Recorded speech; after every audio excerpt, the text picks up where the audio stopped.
Garcinia cola, also known as bitter cola, false cola, or wonder cola, is a nut gotten from the Garcinia tree, which is evergreen with heavy spreading crown that can grow up to 30 meters tall. Found in many African countries, the Garcinia tree takes a minimum of 7 to 10 years before harvesting and 4 to 5 years to enhance modern farming. Its fruits or pods turn yellow or orange when ripe or mature for harvesting and contains a brown nut-like seeds similar to kidney beans. The fruits are rounded berries but sometimes slightly flattened. It is almost the same as coffee seed and it has noticeably a bitter taste and is slightly crunchy. The harvesting of the fruits can either be by plucking or allowing them to fall, burst and spill their contents on the ground on their own. Fruits are collected and covered to allow heat cause it to ferment for about 4 days. It is then squashed to extract the seeds, washed with clean water and spread out to dry for some few hours.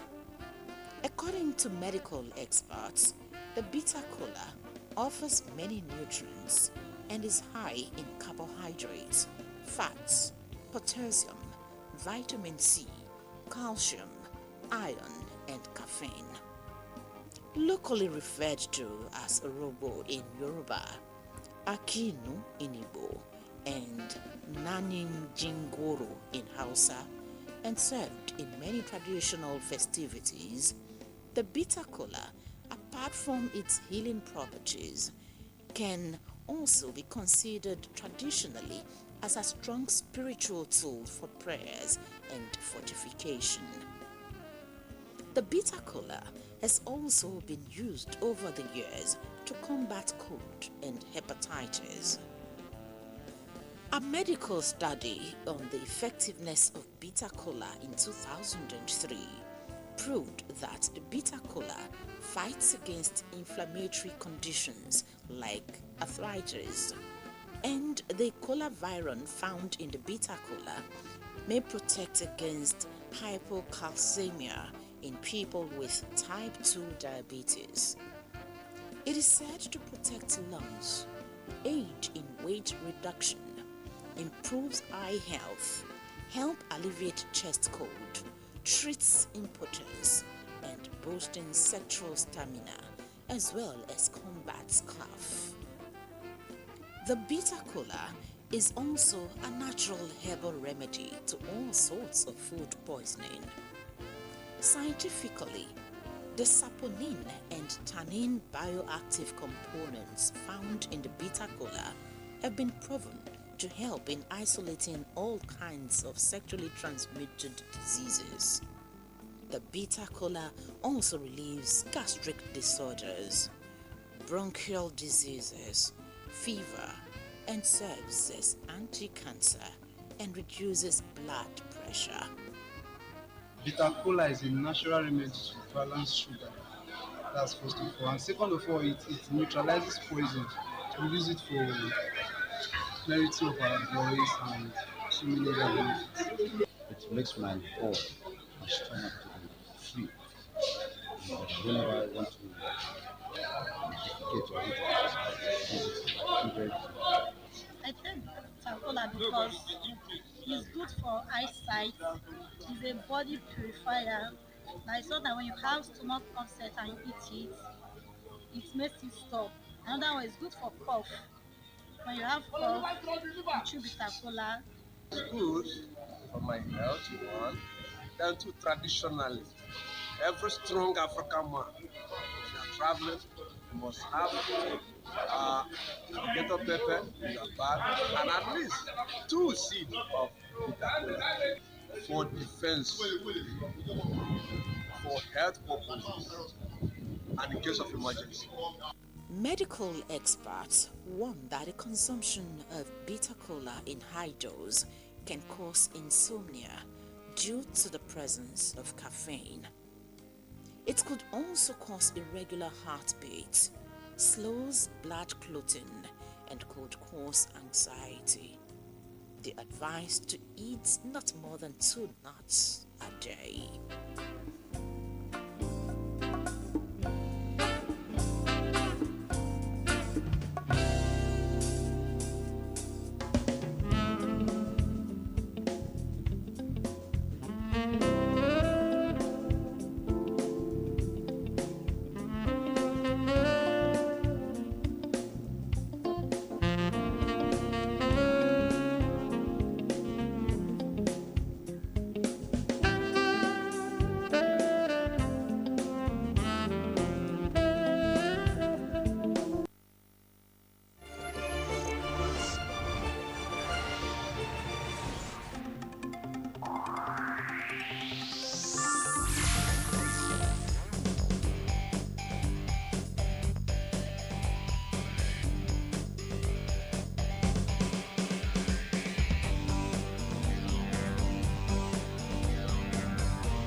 welcome back. And in case you're just joining us, it's Morning Ride, Tuesday's edition, and we are at that spot where we're looking at what the various papers are actually saying this morning.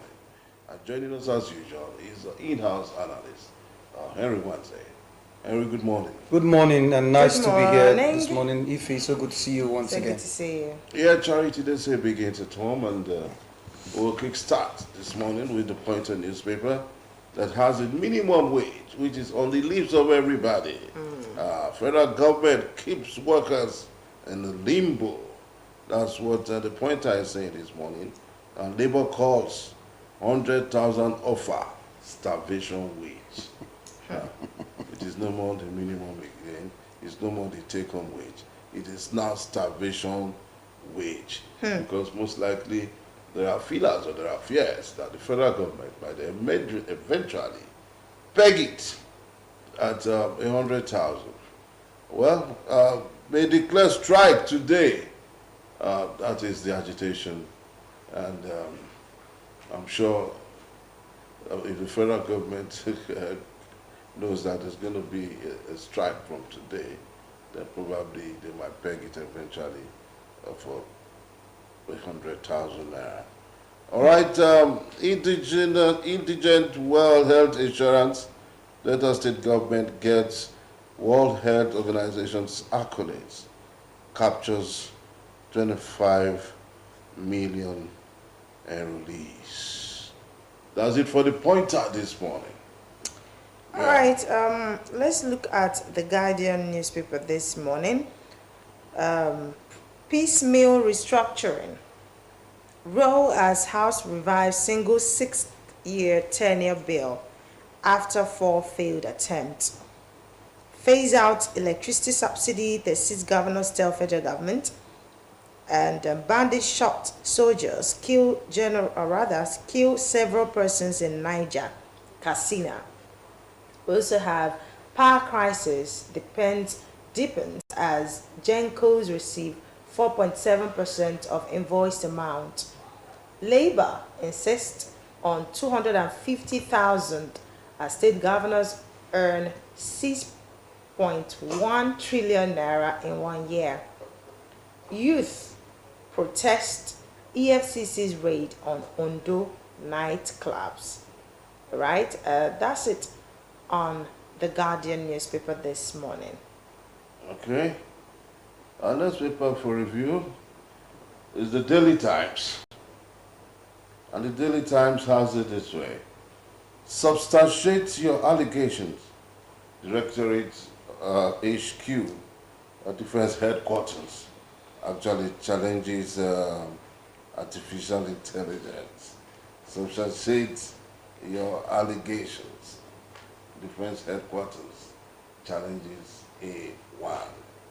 All right, and we have the writer to that says AFN is a professional military that operates within the ambit of international law of armed conflict. And just also on the bottom strip there, a minimum wage tripartite committee submits reports to government. Respect human rights, DIG charges police officers. And judgment enforcement. ECOWAS court dismisses Dasuki's suit against the federal government. All right, those were major stories on the Daily Times this I morning. think we'll take just one more, and that's the New Telegraph. The New Telegraph this morning, Rep seek rotational, yeah, that's screaming everywhere, the major headlines. Rep seek rotational 6-year single term for president, governors, 2 VPs. Want all elections in 1 day, mandatory electronic transmission of results. CBN external debt servicing gulped $2.19 billion in 5 months. We also have aircraft carrying Malawi vice president goes missing. And Tinubu removes Arese, appoints Agungun as new PSC chair. Customs intercept 129,185 liters of fuel worth 905 million naira in Northwest. Minimum wage. Labour awaits Tinubu's executive bill to determine next line of action. The SGF receives tripartite panel report. And lastly, on the New Telegraph, 27 Rivers lawmakers still PDP members. Court rules. And that's it on the New Telegraph this morning. All right, the Daily Independent is our next point. Well, I think we'll just take the Daily Independent and we'll go straight to the conversation this morning. The Daily Independent has it simply put above the masthead. National Assembly invites stakeholders over airports concession. And Labour may resume strike. The deadline to federal government ends today. And below that, Rep. Single tenure of 6 years for president and governors. Rotation of presidency among 6 geopolitical zones. And below that photo, Speak PDP silent as court declares pro-Wike lawmakers members.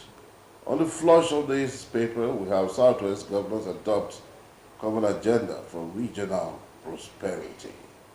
Southeast among highest in human trafficking, NAPTIP, and federal government, state, local government share 1.143 trillion May 2024 revenue. Again, CBN reassures on safety of banks. And lastly, Tinubu appoints ex-DIG Abrungu chairman of Police Service Commission. Okay, those were the screaming headlines and the stories that actually made the rounds for today's various tabloids. Yeah, so Wanze, can we just speak to these conversations quickly? Starting with the minimum wage, quickly.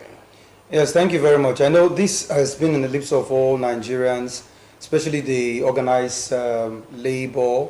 Having had that meeting I had with the SGF, Akume, and they came up to that agreement to be able to shelve the strike or suspend the strike that the federal government has agreed to pay above 60,000. I smelled a rat when they said the word, because sometimes you have to be very careful, very emphatic. Don't be ambiguous. When you say above 60,000, I was jokingly telling somebody it might be 60,500, it might be 61,000, and true to type, it was as if I had that premonition and stuff like that. And behold, it was 62,000, and I felt it was a slap, on the faces of the Nigerian workers. 62,000 naira can't even get a bag of rice. You know the situation, the economic indices in the country. Yes, it is all that bad. Of course, we've talked on this show copiously that paying 400 and something or 615 that Labour had initially suggested or proposed was not realistic with the present economic situation. But at least Labour was now considering to bring it to 400 and something. Of course, in negotiation there has to be a lot of horse trading. And I think as at the last time they were saying they are going to leave it at 250,000 naira. For me, I still think the 250 is still, yes, it's still not enough, but I think with the present realities, like we talked about, it should be within the neighborhood of 100 and 150. Now, I saw some news also making round through the social media, though not substantiated, the various reports of the state governors, what some of them said they were going to pay. Kogi was the lowest with 35,000 if I'm not mistaken. While the highest was Rivers State with 80,000, they said they were going to pay, while Lagos 75, and our own dear state 68,000. Edo State has consistently said 70. Yes, Speculations, yeah. Edo State have consistently said 70. Our own state 68,000. So you see, the problem has to do with the subnationals. And there was this clamor like, if you know you cannot pay, resign. And I think I agree with you, because another paper today talked about the trillions of naira that these state governments go. Yes. Recently, just yesterday, the accountant general of the state, another accountant general of the other states, went to Abuja as usual for the normal go and share the national cake FAC allocation. And see the money they share. At the end of the day, it translates to what? And in another breath, that's why I say the subnationals, the governors are where our problems are, not even the national.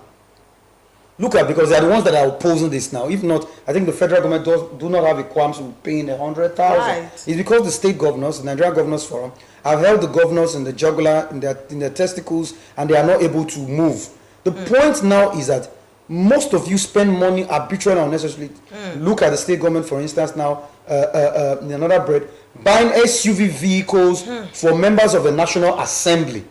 Whereas these people have been giving SUV cars recently by the National Assembly, and you are still buying cars for them. These are monies that should have been plowed into other issues. If you look at the state governors now, some of them are involved in spending money unnecessarily on things that are not necessary. Okay, now you have mineral resources and other things to tap from with the huge IGR and stuff coming according to the state every month. You are still saying you are not able to pay. Imagine state government saying you can't pay above nothing more than 35,000. I begin to Right. wonder, how in God's name do we get these people into power in the first place? No empathy at all. We all go to the same market. They should know what we're talking about. But for now, let us keep our fingers crossed. Like we said, it's the tripartite committee. They've met. They've been They crossing submitted a for a while. report to the president. It's a belief that the president, in his wisdom, would use his discretion to do something. You know, it doesn't matter that the report's sent to him. He's going to deliver it hook, line, and sinker. He might decide to use his good office. His wisdom is, okay, let's increase it to these people for maybe 100,000. Let's hope and see. For now, the chairman NLC and the other labor leaders are in Geneva for their normal international labors, conference they do every year. So That's why for we now they didn't said hear for anything now from- strike is on hold. is on hold now until maybe let's hear the But do you president. think that strike is the way to go? Because how else can we hold them by their jungle? I have said it before many times. Strike is not the way to go. Strike is not the best option. Strike is not the first option, but that is the last resort.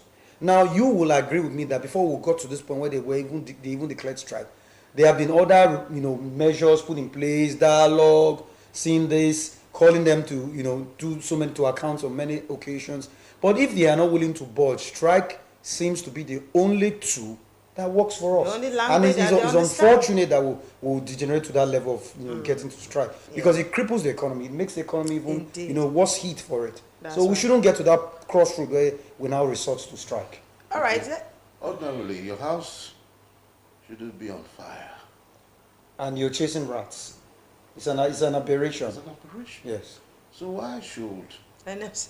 NLC and TUC president Travel to and chairman? Geneva. Well, I am not going to hold brief for them, but the thing is, some of these things they already booked ahead because I'm aware. I've That's had right. calls to discuss with even the NLC chairman Delta State.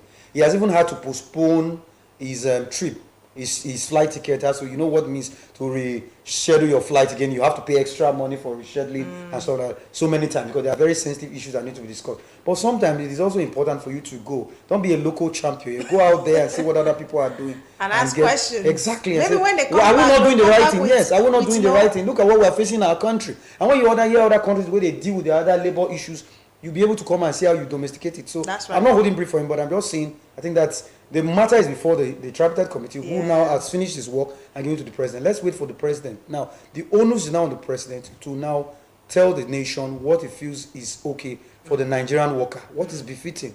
But the bottom line is not even about the amount of money that's going to be paid to the Nigerian worker. Is the economy has to be fixed. If the economy is not fixed, even if you give me 1 million naira, that 1 million naira will buy only few goods. Give me that first money now. is useless. Just give me No, first. you cause more problems to the system. Give me first. Give me You first. associate the system. Give me first. All right, we're moving away from that. Some Nigerian lawmakers want 6-year single term for president, governors, seek other constitutional amendment. A group of lawmakers in the House of Representatives is championing bills to change the tenure of the president and governors to a single term of 6 years. Now, the group is also proposing the rotation of the presidency between the North and the South, as well as the creation of a second vice president. These proposals are part of 6 constitutional alteration bills introduced by the lawmakers on the floor of the House. So from 4, after 4 years tenure, they now want a single. So 4 they want terms to, renewable. So after the 6, they will not do another one because we know that the incumbent, except when the Godfather, like what played out between Ambode and his Godfather. Are you being So that means like 12 clairvoyant years. Are you being clairvoyant now? Because this is exactly what I said. I said very good on paper, and let us put it on record that this is the 4th time it's been presented and it has been rejected in the past. Now this 10th assembly is also trying again to see how they can introduce it. It's very nice. All their proposals or amendment they seek, the amendments is very okay. 6 years single tenure, you come, you do your 6 year, you go. At least you know that you don't have another tenure. You have to know what to do. But you see, as beautiful as it sounds, this is Africa. We've seen other cases. What's to say another National Assembly or another president who is power drunk will not come again and convince the National Assembly to adjust or rather amend the constitution again for another tenure. See the danger behind it. Now, if you agree for 1 year, one single tenure of 6 years, Yes. fine. If he stays like that, it would have been okay.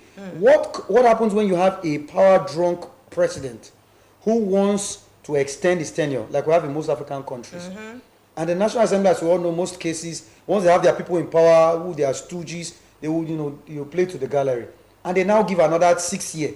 That means that we were running away from 8 years that we were talking about that was calamitous. And many of them don't just go there and just, fill their till, feather their nest and, get away with it. It will now be 12 years. So for me, I think it is not about the number of years the person stays. The 4 years as it stands in the Constitution should remain as it stands, because what matters is the persons who are being put there. Are they put there for their own personal aggrandizement?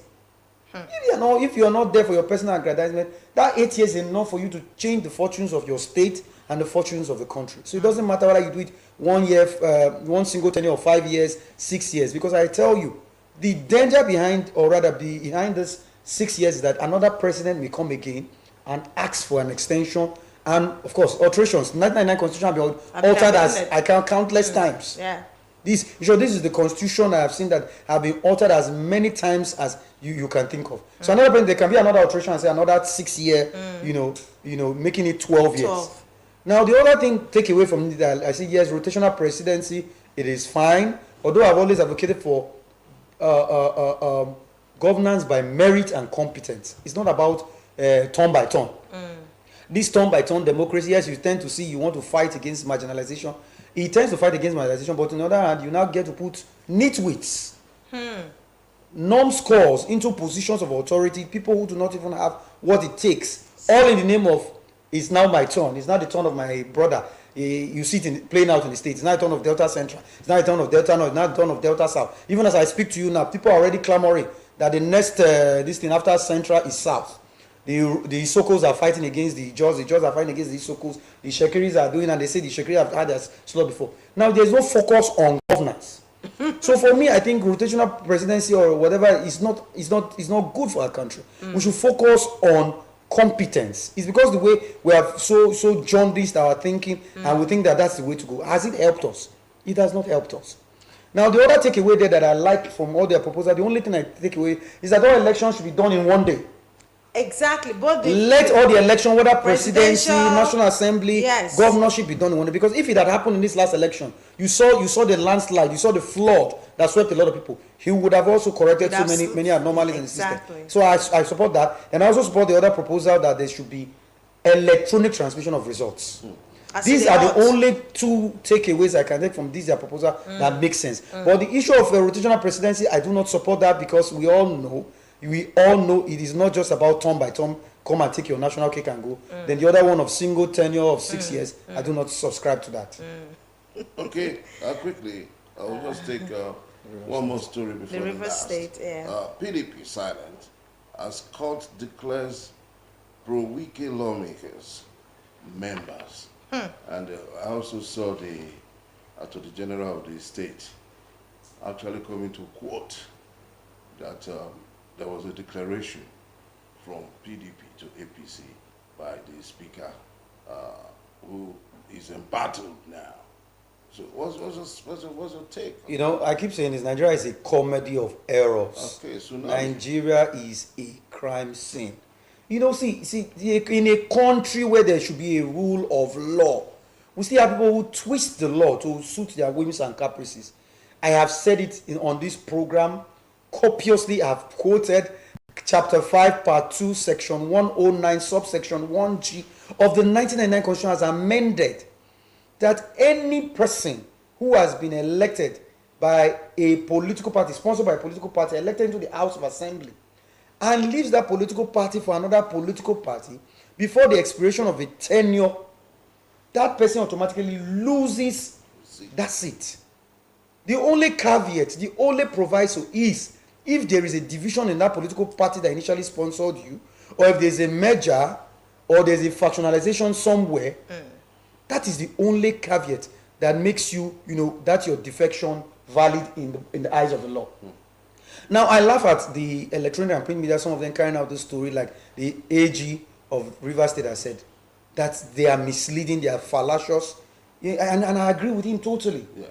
Because the same Martin Amoli and his co-travelers, the other 26 of them, on the 11th of December 2023, went before the Honorable Justice Donatus Okorowo of the Federal High Court Abuja Division with the evidence in the affidavit deposed the year with that the 27 lawmakers have defected to the All Progressive Congress, the APC.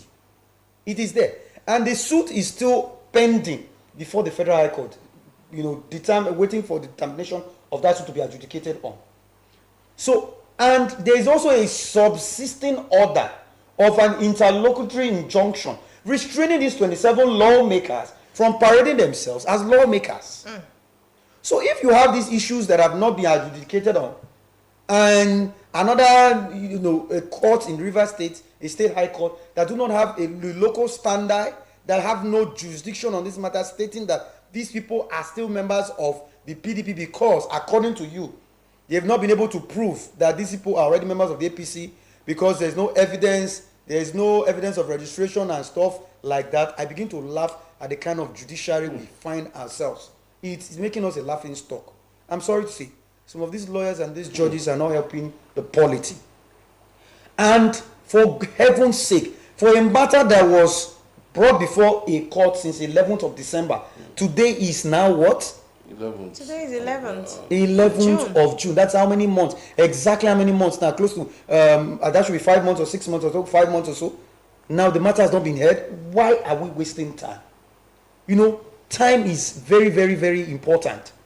Adjudicate on this matter once and for all. Let us know where. Interpret the relevant section of chapter 5, part 2 of the 99 Constitution, section 1091G. And let us know where we are. If these lawmakers have infringed on that particular section of the Constitution, then the law should take its course.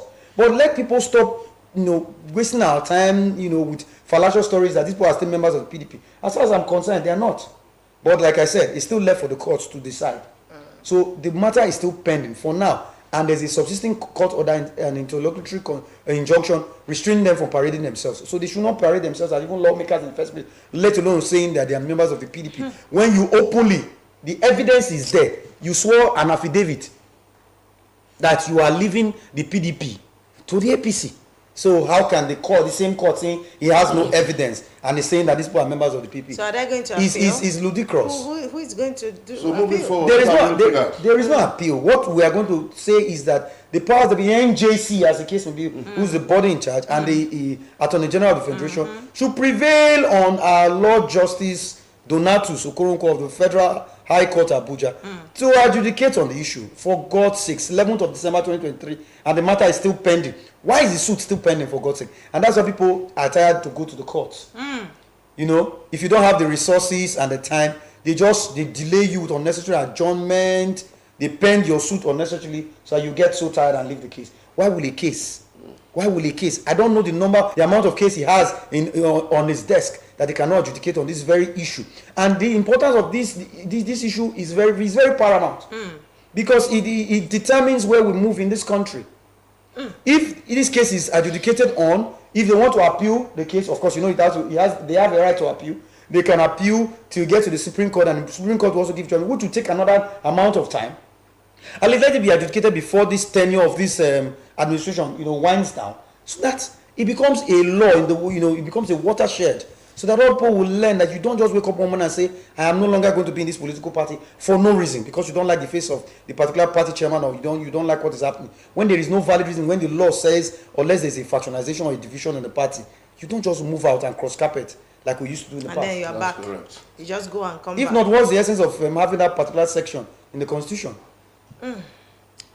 Well, River State has been like this for so many, since this governor came in, it has been from one battle to another. It's a debacle. It's a debacle. Yes. And apart from River State, apart from Kano, River State is another state that Another has state. the highest. Kano is kind of quiet. No, I mean, yes. they've not been in the For like news 2 weeks, it was for some all about weeks now. Kano. Yes.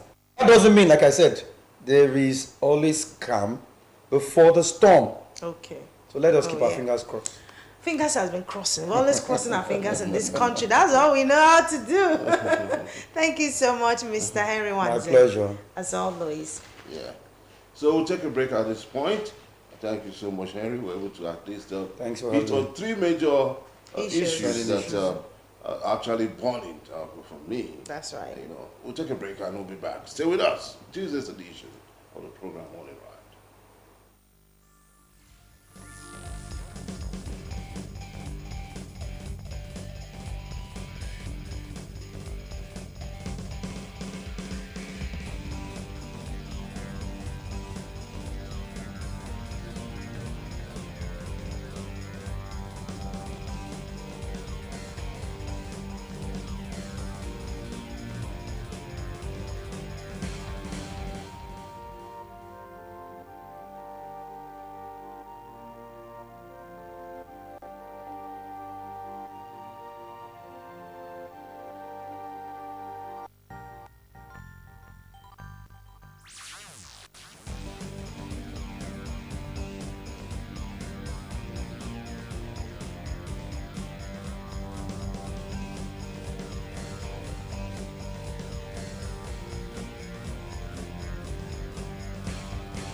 All right, it's still on to Morning Ride, Tuesday's edition. And the ride, the exciting thing for me is that the ride just keeps getting exciting. And we are being joined right about now by Pastor Blessing. You know, can the song... Ekbeko. Ekbeko. He's actually a reverend. Okay, Reverend. Let me help you. Okay, please do. We please have here Reverend Blessing Ekbeko, a missionary with Scripture Union Nigeria, SU Asaba Zone. He's also a lead pastor, Reconciliation Graceful Gospel Church International, Asaba. A degreed student of Crown Theological Seminary, CTS, Delta State Campus. A student of Honor World Bible Institute, Bishop Maxwell Legbe Golden, Asaba. So the list is actually endless, but let me stop here. No, you And can a man wearing yellow No, suit. you can The man on yellow suit. you can still go beyond that, because if the recipe is such that it will not take 1 hour, then you go ahead. No. We have Reverend Blessing, and it's going to be a blessing to us this morning. Ekbeko, yes. So welcome, sir. I will Thank God you. for, you know, before we came on set, they said a closed mouth is a closed destiny. That's right. And to God be the glory. Ekbeko, Reverend Ekbeko, has agreed unanimously to be part of Morning Ride Tuesday's edition. Yeah. By way of, you know, we'll not. So that when we come, maybe from next Tuesday when we come, I will not come with this big flat. I'll come with a teacup. Yeah, so we have it on the table. We're speaking it into existence. And they will preserve my own because too. there's nothing really. Of course. Like you said, you are the sponsor, so we have a sponsor already. So today we'll be looking at our present generational way of parenting, because whether you like it or not, this generation has its own format for parenting as compared to how it used to be many, many years ago. And so that's going to be the crux of our discourse today. And Reverend Blessing Ekweko is going to be speaking to that conversation quickly. Parenting is a beautiful and complex milestone that can bring about immense joy, personal growth, and sense of purpose.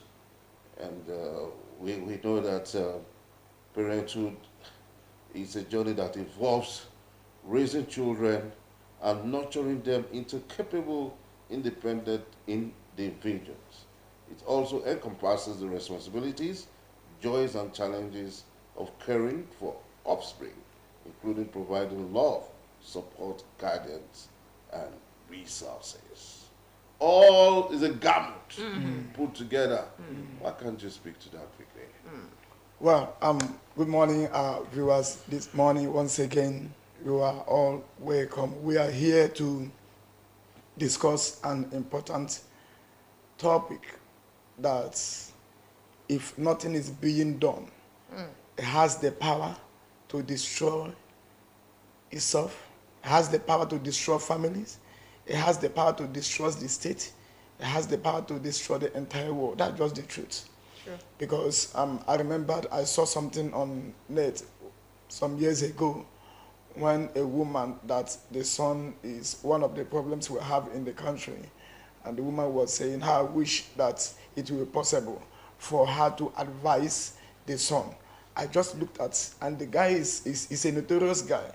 And at that stage, for such a woman to clamor, to advocate, to advise the son at that stage, I looked at it that it was too late. Now, when we're talking about the parenting, what is the parenting itself? It says the process of raising children. We should underline the key words. The process of raising children, not only just raising children. Number 2, providing for them. And number 3, protecting them.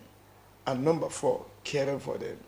These are the key words of which, as time goes on, we are going to look at all these 4 key points that will help us to discuss on this parenting. Yeah, we're going on already. I mean, I need you to discuss. So when you say protecting, I like the fact that you mentioned protecting, caring for your children. The last one, I mean, the other one, providing for them. providing, of course, the basic. That's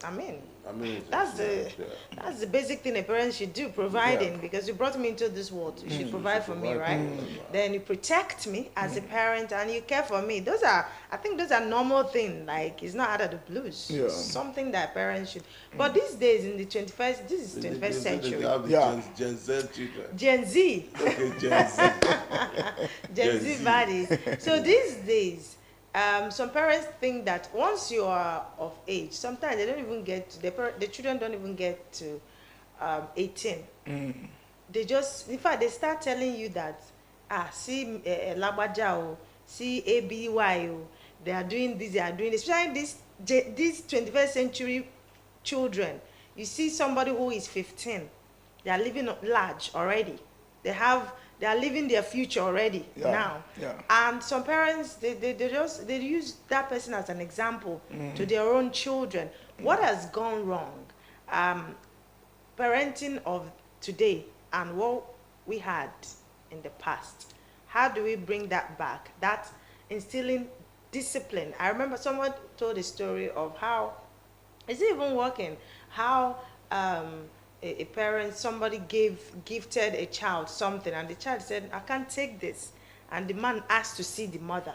Because, in this time where people will gladly embrace that gift, a child, said no to it. And that prompted that man to actually see the parents, and the rest, they say, is history.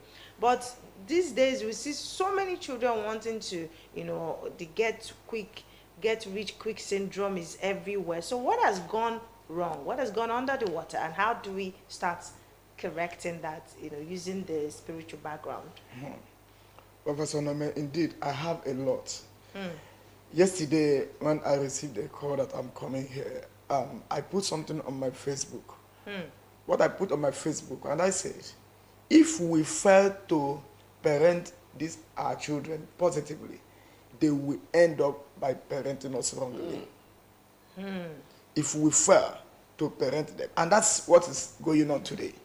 You will see a child ending up at 17, 18, and building mansion. The parents will not even ask.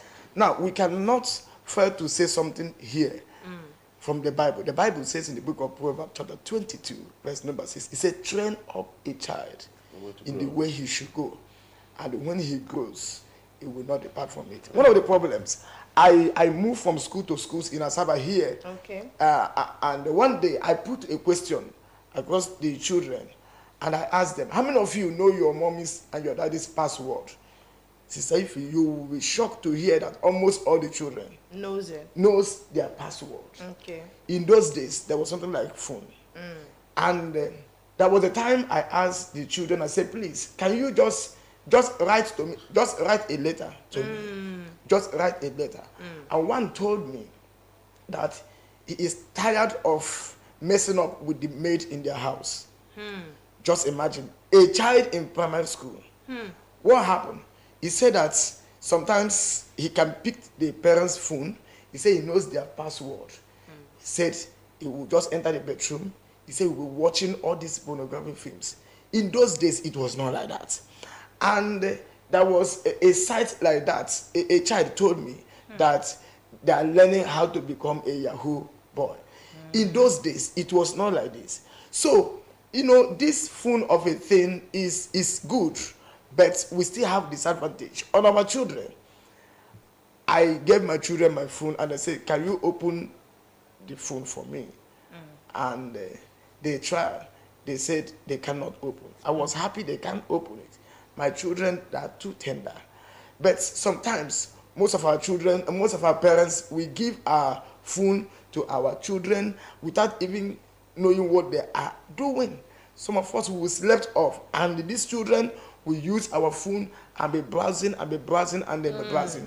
And that is where we said on this that parents should care, protect them. Protect them. We must protect our children. They are our children. My spiritual father, Bishop Maswede, he said something. He said, look at, you have a child, and the child is in the womb. He said, that child cannot tell you what to eat. Whatever the mother eats, that's what the child will eat. Whatsoever the mother, how the mother feels, that's how the baby will feel. So that is how parenting is supposed to be. It's not a one-sided something that the man will say, let me just leave it to the woman, or the woman will say, let me just leave it to my wife. No, they must join hands to do it. So on that note, there are so many lapses in as much as the 21st century today is concerned. Let me digress a little bit. Before I came here today, I was meditating. Do you know that our teachers spend hours with our children more than our parents? Okay. Are you aware? Yeah. Now let's start. Today now is school. Do you know that there are some children now by 7 o'clock they leave the school? Of course. They will come back around 4 o'clock. How many hours? From 7 to 4. How many hours? You calculate it. Then some of our parents will be at home. Some of them will be in the offices. Some of them will be either in the market square, just to make sure that they put food on the table. We will not blame them. But the moment they comes back, from 4 in the evening till 8, how many hours? You know that we have just a small hours to stay with them. Then you find out that these teachers spend more hours. And even when our parents finally back home, they will not even have time for these children. We can parent them very well. So this program is for our parents to have time, even if it is 2 hours or 3 hours, impart on these children, impart on them, so that we must know that our children today is our tomorrow's future and whatever we may think of. If we fail to parent these children today very well, it may affect us in the future. Yes, I like the fact that you mentioned protecting, because you said something earlier that you were happy when you noticed or you observed that your children were unable to open the password.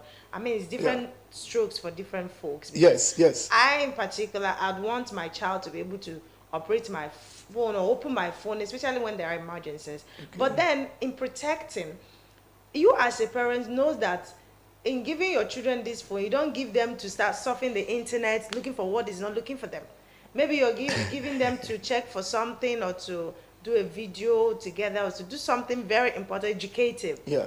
That doesn't mean that, in protecting them, it means that you're going to oversee, even when they're watching cartoons. Indeed. Even when they're watching cartoons, there are some cartoons that says a lot, that because you are not there with them most times, you don't even know. But so at all times, I'm thinking that in protecting children means that we should be with them, even when I've talked about being bodily present and mindedness amongst parents, but that's not the conversation now. Yeah. So even when you give them that phone, you should be able to protect them by knowing what is going on, what they are doing with the phone, and that is a way to also curb those vices. But the question is, how many vices. parents do have such time? And that's why we're having this conversation. Now, I have 10 principles of good parenting here. Okay. 10. Number 1 is what you do matters. What you do in the presence of these children matters. This is one of the things that we must know. And what these children do matters. It's not a stranger that who cares for them. It's you as a parent. Like what you stated earlier, is very good. And we must know that whatever that have advantage. But there are some things that had advantage, but the disadvantage is more than the advantage. We must know that. Now, you gave your children the phone in case, like my children now, they can call my number without even going through the phone. They can. Now, what our parents do matters, and what these children do, even when we are there, matters. Now, if a child will have the phone or laptop, one thing or the other, we must instruct them. Number 1, the areas or the places that they should. Not on the pornographic films. They can watch these children's cartoon. So what would the parents be doing with pornography in your phone when you know that you have young kids? With your phone, there's these children. Okay, these children. I work in a school. I move from school to schools, and I get feedback from these children. Right. Okay, these children, some of them told me that they knows how to log in and watch all these things. One told me that he can masturbate. A young boy called me from Obiaroko. That was last week, and he's 15 years. He said I should please pray for him. What is the problem? He said he can't stop masturbating at 15. He started somewhere. Very early. Okay? And this parenting we're talking about here, and we stated here that parents must know what they should be careful of what to do in the presence of these children. And another thing is, when their sleeping pattern, you have a grown-up or just a teenager coming up, they will share the same bed with their younger sister and this or the other one. Throughout the night, the parents will not even go and check their children. All these things are not good. Okay? It's a way of parenting. We are not just here, just be talking and talking. Parents should please, whether you are following us online or you are watching us live, these things we are saying is very, very important. I saw something that on the television screen, what they stated this morning. It said, war can end, but spoken words cannot end. Okay. So another thing is that what we say to these children matters a lot. Exactly. If a parent will come and say, idiot, monkey, you are telling your children, idiot, monkey, and by the time that they will start behaving like idiot or monkey, we will be saying is old woman or old man, without knowing that these words, as I said it now, is a spirit. So we must be very careful what we say to our children. Okay. They said if you spare the rod, you spoil the child. Before now, our parents used to, hit us with either canes, slippers, or what have you, thereby uh, not sparing the rod. And eventually, some children become what they are today. But the present age of children, or parents, because of laws and rules, instant rules. When you beat up a child, the neighbor goes to tell women development that this parent is very, very harsh on, and they come and harass the parents. Can you speak to that? That system is not working perfectly here. Yes. It's in Which the of the Western. systems? The system that when you flog a child and somebody, and there must surely be a degree of flogging before somebody or your neighbor will go and report you. But if it is in other countries, that one works perfectly. I flog my children. I have a cane in my house. I anointed it. I say this cane. So what's with the anointing in the case? I prayed. I said this cane. Correct. What? Yes. Oh. One thing with these children is, and I would like us to pay attention. Parents, please pay attention. There are some children that don't understand the language of caning. There are some children that don't understand the language of shouting. You must know. So if your children, like my children, if I raise the cane up, they will, in fact, they will melt. Okay? So if I'm shouting, it may not give me what I want. So parents, please, like what Professor Onome just asked, if you know the area which any measure you can use to correct your children, correct them. There are some, they can correct them through the Bible. There are some, they can correct them, say kneel down. There are some, you can correct them by flogging. There are some, you can correct them by starving them. Say, this morning, I will not give you food. There are so many ways. Okay? So, and children fears cane more than any other thing. Let it not be a part of us that we keep on flogging a child. No. At the moment the child sees you, their mind will cut off. Okay, moving forward now. How do you handle discipline and setting boundaries? Discipline and setting boundaries. Number one, what is discipline? Anytime, whatever we are doing, we are trying to inculcate discipline in the life of these children. It can be verbal. Okay? That's something I stated here. There are two types of parenting. Number one is positive parenting and the authoritative parenting. Okay? Positive one, you can talk to them in a polite manner. And we must know that these children are our friends. We must have them as our friends. If a father is coming and the children is running away, something is wrong. We cannot have the capacity to to parent these children. So what am I talking about here? The moment we use these two types of parenting, positive and authoritative, two of them work. But we must tell them what you like and what you don't like. This morning, in fact, all this while, I've told my children, you can't come to my room. You can't come to my room or your mommy's room or and you will just barge in. No. You knock. You knock. You knock.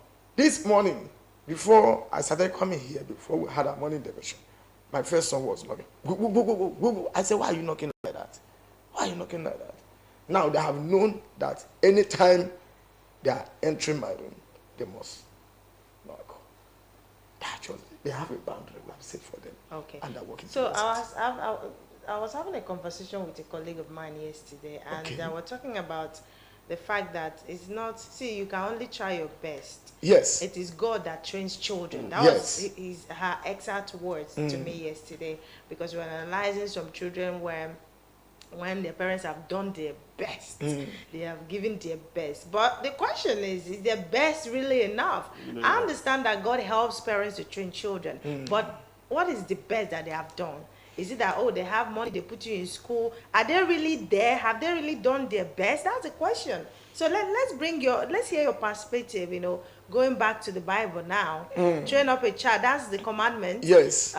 So in what ways can parents do that, knowing fully well that there's this, I don't know if it's a myth that no matter what you do is God. If God decide not to train your child, you can do nothing. Is that the true picture of what we're saying? Let me just start up on this aspect. I was here when we were discussing on the newspaper review. The truth is that this parenting of a thing is not only our parents, even the state. We are the children of the state. The state can parent us well. The federal government can parent us well. Even the state governor, Honorable Sheriff, can still parent DBS well. Okay? There are so many things that they still need to put in order in this place. That's just the truth. That's it. Now, if we are talking about, there is no parent that can give the child the best of the best. Let me put it like that. Okay. I read a story, it was on net, a pastor, they caught the son in armed robbery. And they brought the son. Now, someone can say a pastor's son. A pastor's son. Everything is still on God's hand and on our hand. We should try our best. Okay. Okay? We should try our best. And we must still know that, giving them sound education is very important. Okay. And parents listening to what we are saying now is very important so that we'll be able to know how to parent them. It's not only sending them to abroad, to the best university. It's good. But there are some other things that we need to do. And we must still back them up with prayers. And our parents, we must still go on our knees to pray. Keep on praying for them. Keep on praying for them. Like, we keep on praying for our states that they should help us to parent us very well. Okay. All right, Reverend Blessing Emeko, just before we let you go, what is the best way to connect with your children and build a strong relationship, a bond? And the parents, the Gen Z, Abby, that's what Gen Z. Gen Z. Well, I'm the millennial. I don't know where you fall in. Go and Google your own. I think one of the best way, number one, is by loving them. Okay? We cannot love them overdose. We keep on loving them. Keep on loving them. When we keep on loving them, these children, they will tell us the truth. Okay? And number two, we must establish a rules, like what Onome have said. And number three, we must adopt a parenting fit on our children. And number three, and number four, we must be consistent. Okay. Whatever we are doing, okay, we must keep on doing it. And finally, we must avoid harsh discipline. Avoid it. Not that we will not implement, at least we'll try to implement avoid. discipline, but not harsh. Yes, not harsh. Discipline. We implement discipline, but not harsh. And explain your rules and decisions. Tell them. And treat your child with respect. Okay? We must treat our children with respect.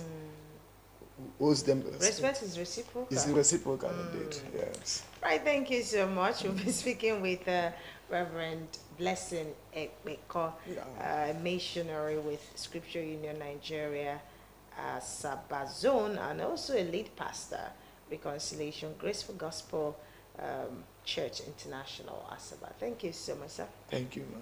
All right. All right, that's why we'll drop the conversation this morning.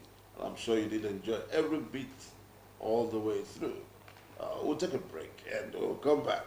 We'll be looking at the last ride for today. Stay with us. We'll be right back.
right, so welcome back to the studio, and joining me this beautiful Tuesday morning, I have Mrs. Abigail Worry. Yes, Mrs. Abigail Worry. She is an author of the Godly Seed devotional book for children and an advocate for godly parenting. But today, so we had a pastor, and welcome first of all. Thank welcome. you. Good to Good see morning. you. Good to Good see to you. I see love you. the way you're looking.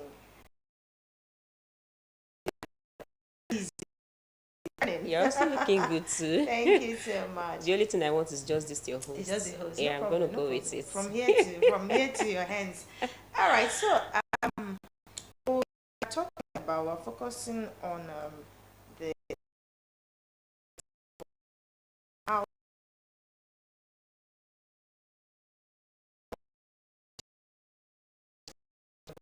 body shame a lot, and it has a way of, the effect is actually playing with our minds and making us lose self-confidence. Yeah. There's this thing, if you have been body shamed, especially growing up, Mhm. and even as adults, people can still tease you in that way, body shame you, that will make you lose balance sometimes. So you're looking at an adult, you're telling the adult, oh, you're beautiful. You say, really?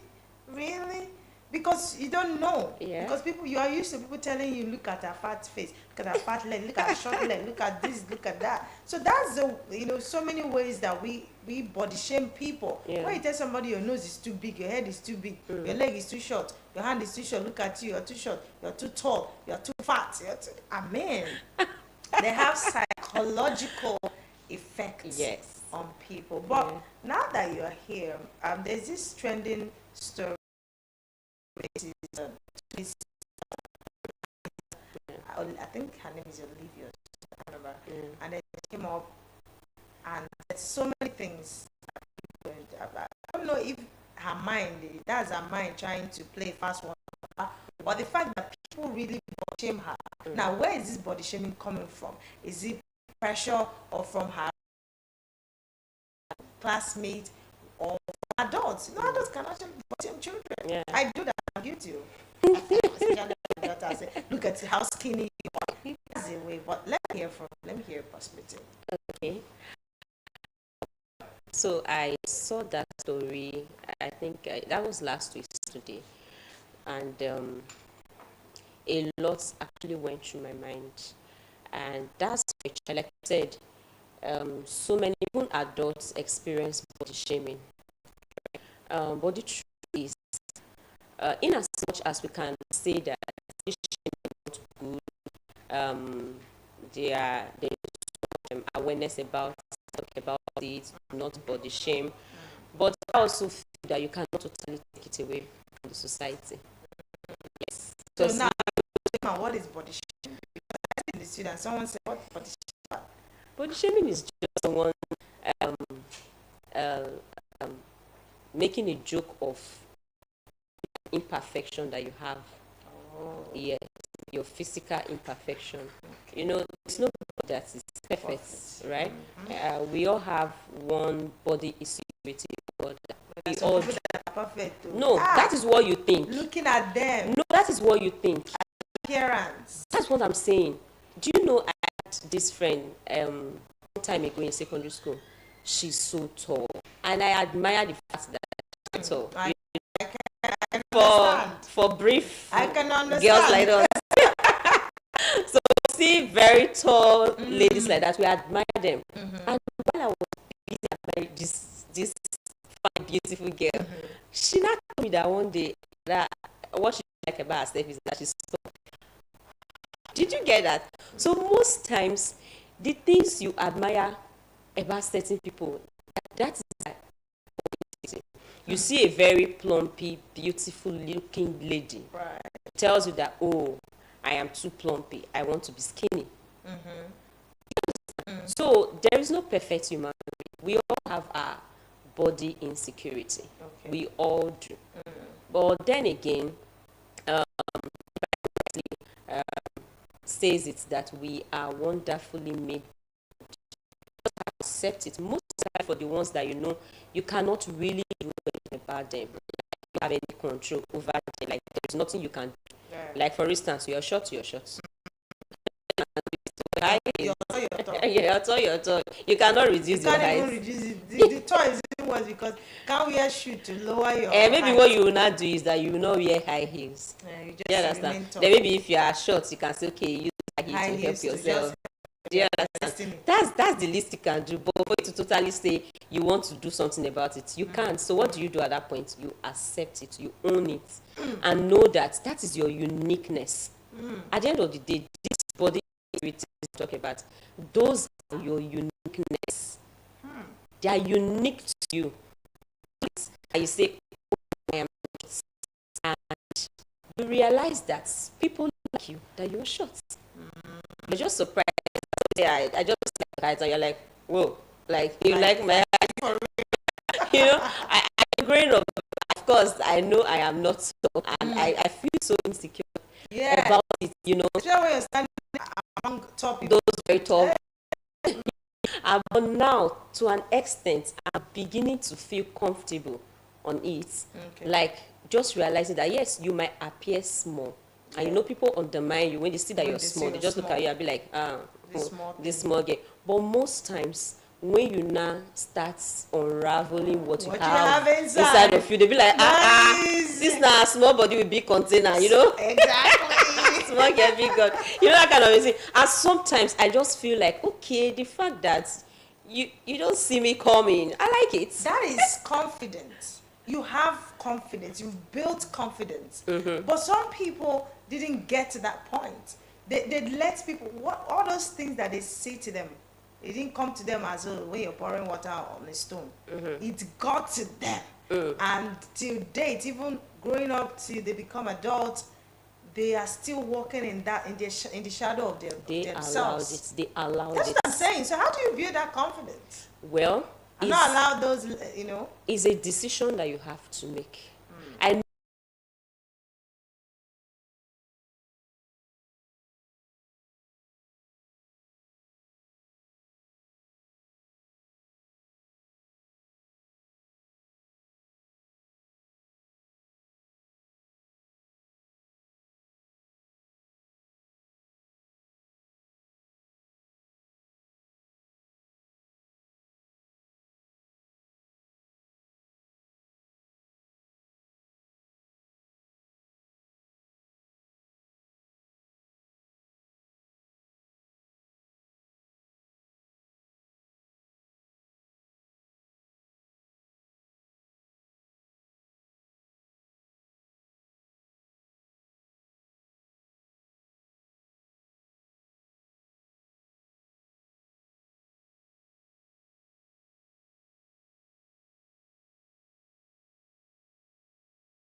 that you eat too much. And at that point in time, the mom is thinking, oh, I'm just saying it. But right there, the child is absorbing because she has heard it from the mom. And probably a friend or two has said it to her. And then one random person has also told her that, oh, you look bigger than your age. You're just 15 and you look 20. You're just 15 and you look 30. And then she keeps hearing this. With time, it will get to her. Even as an adult, of course, it will get to you. Okay. So that's why I said that I don't think it's something that you can totally abolish from the society. It's a personal decision that you have to work on your mind, develop What if they yourself. enact a law and say if you body shame, you go to jail? If it's possible, then I think it will start with family. Just like you're saying, you're telling your daughter that she's skinny, then you go to jail for it. I go to jail. If Yeah. my daughter, I cannot go to jail. That was I'm saying that most times when people body shame, it doesn't come out like at that point in time they are really, really body shaming you.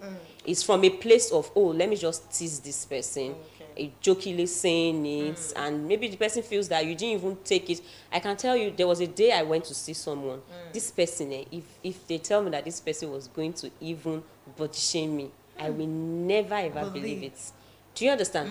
With the kind of knowledge she has and the way I look up to her as a person. And funny enough, we went to surprise her. It was her birthday. And getting there, you know, I had tricked her on phone. I'm like, this, and then when she saw me, and she was like, look at you, even with, you know, with your short body. I was like, what? I can tell you that she didn't know. It came out like, oh, she was just joking. Maybe it was out of the excitement and everything. I took it personal, like, because this is my body insecurity. In as much as I know that I have been working on myself, trying to ignore it. Someone who I look up to just reminded me something. It took me days to get over it. That's right. She didn't know. Did you confront her? I didn't think there was no need, no for point. that. Yes. But you know, so it sometimes if you don't work on it, there's this effect it gives. Yeah. It's affecting your personality. That's why I talked about confidence the other time. No matter how confident you are, and I also talked about the fact that society needs to stop it, because no matter how confident you are, it will still, you know, come to you. It will still face you in the face. You know, come to you and say, when somebody body shames you, you still feel it. There's how you feel it. There's how that effect have long-lasting effect. It has long-lasting effect sometimes if you don't work on it. Yeah. So now that we know that we're waiting for the legislators to enact a law to stop body shaming, whether it is carelessly or you're just joking about it. Yeah. Now that we're waiting for that to come, which might never come, how do we now? Because I've seen someone call me, someone has called me short legs before, and I you know, there's a way I threw it at that person, and still today, she now know how to treat me. Yes, it's my short leg, is it your short leg? You know, so I gave it to her. I gave her that look, I don't appreciate that kind of, words on me. Yeah. So how do we let people treat us? How do we show people how to treat us? This is an adult, so I mean, as an adult. Yeah. How about children? How do we now create that tough skin to say, if you tell me this is how I'm going to receive, how I'm going to tell people how to treat me or how to talk to me, especially children. Now, as parents, how do we build that confidence in our children? Okay, I think you have to first, you start by creating that atmosphere of self-awareness in them. So as a parent, just like the man of God that just left was saying, that the words you use on your children, they matter a lot. So when you keep saying, look at your big head, look at your fat legs, you know, those things are already Look at your tiny sinking. skin. Do you understand? So you try as much as possible to use the right words. You let them know whatever body insecurity you have, this is how God created you, right? So let's say a child has a body insecurity that you cannot do anything about. Like a parent was sharing a story of her daughter fell and she has like a scar on her forehead. So she even started the whole thing. Most times you see that this body insecurity really starts from the home. Because if your child has not heard it from you, if another person says it, it's somehow it's going to be irrelevant. But if you have been saying it and another person is saying it's like a confirmation, like, like this thing is true, because my mom is even telling me that I have a big head. So she said at that point, at first, once she dressed her baby and the baby is well dressed, she look at the baby and be like, oh, you're so beautiful, but this scar on your forehead, this scar. Then the child was just a year, two. And then she realized that now that the child is getting older, she's not 4, 5 or so. Once the child is dressed up, she comes and say, oh, mommy, I am really beautiful, but this scar on my forehead. And something told her that you started this whole thing. You impose this insecurity on her. So immediately she started correcting herself. So once the child comes and say, this scar, I say, regardless, you look beautiful. Regardless, in fact, this scar is even added to your beauty. True, you know, true. it looks like a tribal mark. Imagine there are some people that have tribal marks on their body, and it comes natural sometimes. So are you going to remove it? It looks beautiful on you. So if she continue at that pace, that scar is never going to be an insecurity to that child. If she goes out tomorrow and people are even laughing or making jest of that scar, she's already secure because her mom has already created an atmosphere for her while she was at home. So it starts from the home.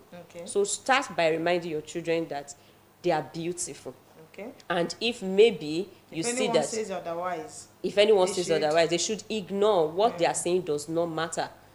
It doesn't really matter. At the end of the day, how you look does not even really define you. It is what you are that defines you. Most times I tell my children that, look at me, it is, you must not be very big. So maybe, I think my son was saying, somebody called him that he's small. I said, is a mommy really big? Am I big? Am I big? Am I not doing big things? Oh, yeah. Did I not write a devotional? Do you understand? Yeah. So you just use those things to start creating confidence in them. After all, you know, Build when they, the say, confidence. when they say big food, they not say small food. Do you get?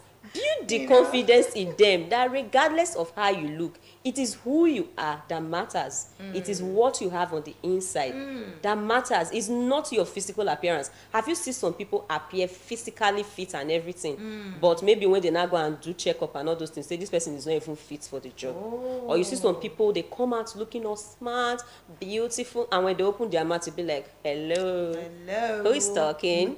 Do you understand? Yes, I'm not trying to water down physical appearance. That is very, very important. Because your first impression is how you look. That tells a lot about you. But then again, you also have the power of who you are.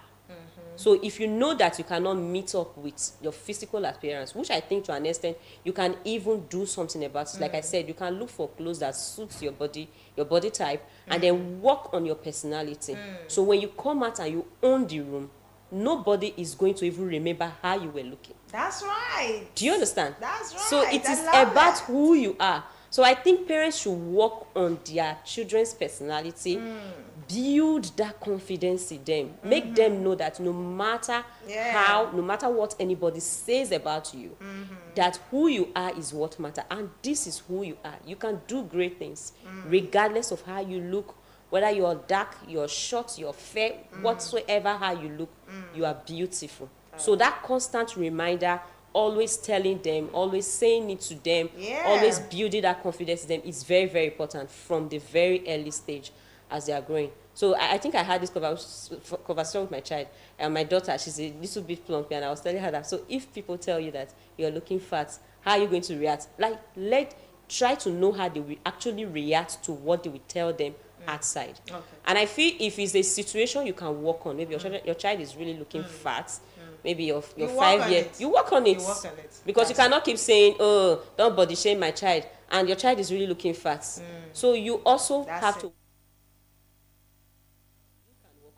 But the ones you know you cannot do anything about, you just look for a way to build confidence in them around that area. That's the only way. All right, thank you so much. It's been an interesting time with you as always. We've been speaking with Mrs. Abigail Worry, the mother of 3 beautiful children, and author of the Godly Seed devotional book for children, and an advocate for godly parenting. Thank you for coming on the show today. Thanks for having me. All right, it's a wrap from us this beautiful Tuesday morning on Morning Ride. Let's do this tomorrow on behalf of the crew. My name is Ifi Osita Alunga. Bye for now.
Happy anniversary, happy anniversary.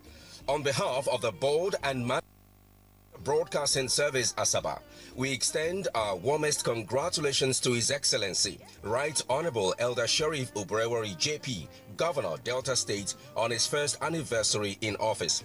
In this short period, your visionary leadership, unwavering dedication, and tireless commitment to the betterment of Delta State have left an indelible mark on our collective journey towards progress and prosperity. Under your guidance, Delta State has witnessed transformative initiatives, groundbreaking policies, and remarkable strides across various sectors. Your steadfast determination to prioritize the welfare and development of our people has not gone unnoticed, and we are proud to stand by you in support of your noble endeavors. As we reflect on the past year, we are inspired by your resilience in the face of challenges, your ability to unite diverse communities, and your genuine concern for the welfare of every citizen. Your leadership serves as a beacon of hope and inspiration, guiding us towards a brighter future for us all. On this auspicious occasion, we reaffirm our unwavering commitment to working collaboratively with your administration to realize the aspirations of our beloved Delta State. Together, we will continue to strive for excellence, innovation, and inclusivity